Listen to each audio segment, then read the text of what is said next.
আগেই উঠানোর দরকার ছিল, না হইলে হয়তো যদি পোকায় ছিদ্র অনেকগুলো উঠছে একসাথে। আসসালামু আলাইকুম, কেমন আছেন সবাই? আমি ভালো আলহামদুলিল্লাহ। এটা আমার লাউয়ের মাচা। তো লাউয়ের মাচায় কিছু কিছু ছোট ছোট লাউয়ের করা দেখা যাইতেছে। এই যে এখানে কতটুকু কি হবে জানি না, তো আল্লাহ যদি দেয় ইনশাল্লাহ হবে। আর এখানে আমি আসলে আজকে লাউয়ের মাচা না, আমি ওই যে সিম ওইখানে দেখা যায় যে এই যে দূরে সিম, এই সিমগুলি আমার উঠাইতে হবে। এই সিমের উপরে লাউ গাছ গিয়ে উঠে আছে এইখানে। এই যে এইদিকেও সিম, মাশাল্লাহ বিসমিল্লাহ। এই যে সিম, এই সিমগুলি খেতে অনেক মজা। আর নিজের গাছের বলে কথা, এগুলি তো মজা অন্যরকমই হয়। এটা সিম গাছ, সিম গাছের উপরে আবার লাউ গাছ উঠে গেছে। অনেক বেশি বড় সিম গাছ না, মোটামুটি ছোট। জানি এখানে লাউর মাচা দিব, তাই আর আমি এখানে মানে ঘন করে কিছু করি নাই। তারপরে লাউর ডগাগুলি এইভাবে গিয়ে এখানে উঠে গেছে। আমার সব সবজি তুলতেই একটু দেরি হয়ে যায়, মানে মনে করি যে আজকে তুলবো কালকে তুলবো, আর এখন এত মানে ইয়ের দিন, ছোট দিন, সব কিছু করে আস্তে আস্তে একদম সন্ধ্যা হয়ে যায়, তো দেরি হয়ে যায় আমার উঠাইতে। এই যে সিম, এটা একদম বিচি হয়ে গেছে। এই সিমটা আমি লাগাইছি যে এটা বড় বড় বিচি হবে, এটা খেতে মজা লাগবে বেশি।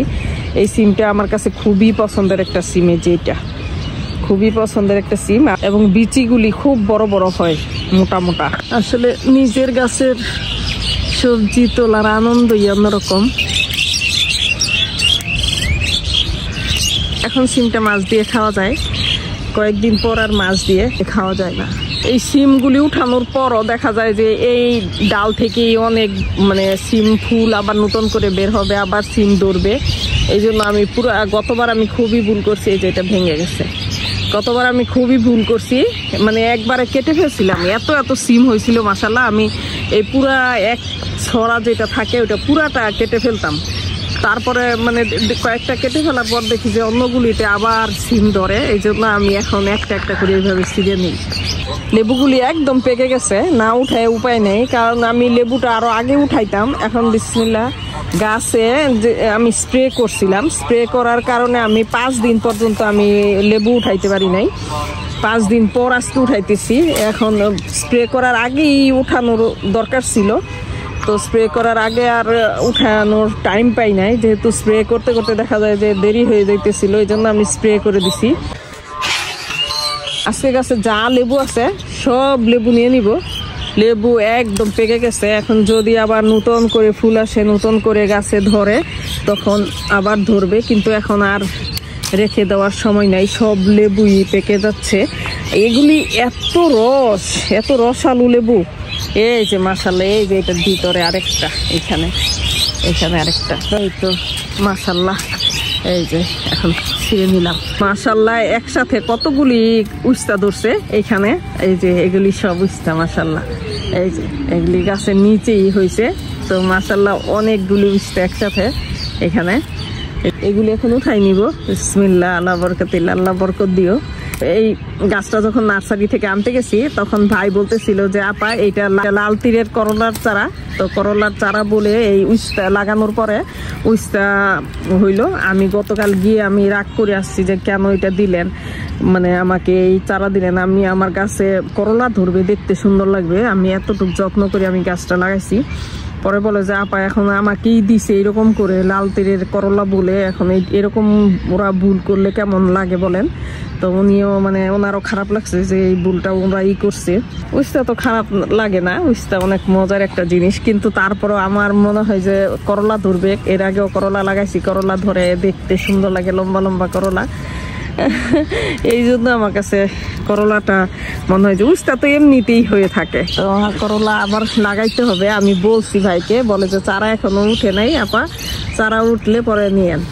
এটা আধা করলা, আহারে হাতি আটে না।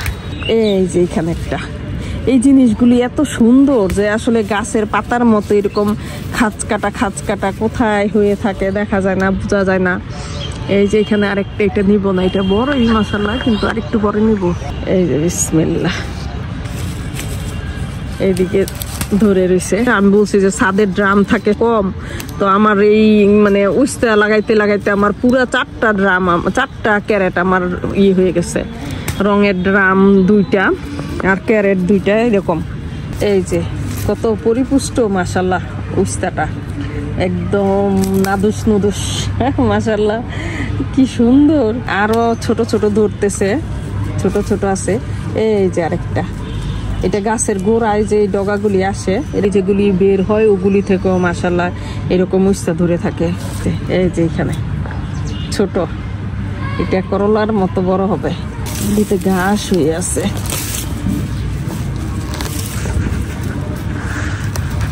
এই গাছগুলি আমি আমার নামির জন্য নিয়ে যাব। এইখানে একটা করলা ধরছে, এটা হাফ করলা, খুব বেশি বড় না, কিন্তু এটা নিব কিনা চিন্তা করতেছি। আর যেহেতু উস্তা অনেকগুলি নিয়েই নিছি, এটাও নিয়ে নেই, না হইলে হয়তো যদি পোকায় ছিদ্র করে ফেলে তাহলে এইটুকু খাওয়া সম্ভব হবে না। বিসমিল্লাহ। আমার এইখানেও একটা সিম গাছ, এগুলি ফুল ধরতেছে, এটা মানে সবুজ জাতের সিম হবে, এখানে হইতেছে অলরেডি। এই যে এগুলি সবুজ জাতের সিম।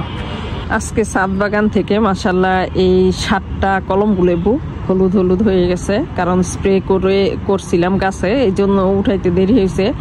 স্প্রে করার 5 দিন পরে মানে সবজি উঠাইতে হয়, তো মানে ফলন উঠাইতে হয় আর কি। আর এখানে সিম কতগুলি, আর উস্তা একটা, করলা একটা, 2টা করলা।